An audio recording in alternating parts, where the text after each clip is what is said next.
I'm here at Divertimenti with Hannah Rhodes, founder of Hiver Beer. And Hannah, you're going to be joining us on the 4th of February for an evening with Hattie Ellis and yourself talking about honey beer, and we're very excited to have you along with us. Oh, thank you. I can't wait. I'm looking forward to it myself. Now, we're going to be tasting a bunch of honeys on Wednesday, including the 2 honeys that you use in Hiver Beer. That's right. Yeah, exactly. I mean, I'm looking forward to it myself as well because I'm hoping to learn a few things about honey from Hattie, and I guess I'll be there as from the brewing side, talking about why honey is such an exciting ingredient and how we use it in brewing. Now, tell me, how did you come to select these 2 specific honeys? What were you looking for to get Hiver Beer? Okay, so it was really an introduction to urban beekeeping, which is where I first encountered this idea of raw honey, and in trying urban London honey, which is actually very light and citrusy. There's some gorgeous kind of menthol notes through it as well, and in talking to a few beekeepers, realising that bees forage in a 3-mile radius to the beehive, so there are different varietals of honey which actually taste and smell and have completely different textures to one another.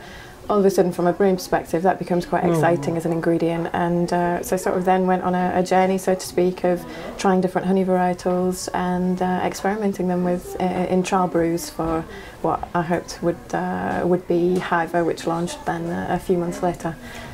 So we're going to taste not only Hiver Beer, which is always exciting, but we're also going to taste the honeys that you've been using, which I think is going to be great, so we can hopefully kind of start to pick out some of those flavour notes that are so present in the beer. Absolutely, yeah, no, and I think they're pretty distinctive in there as well, so that'll be really nice to have the opportunity to try them in detail and then taste the beer and hopefully get feedback on if people can identify them.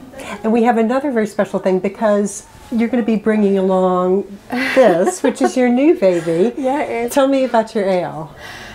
So this has been about 6 months in the making, and this is it, I guess. So it was the same process again. When Hiver launched, I'd always hoped that there'd be a sister honey beer to sit next to it.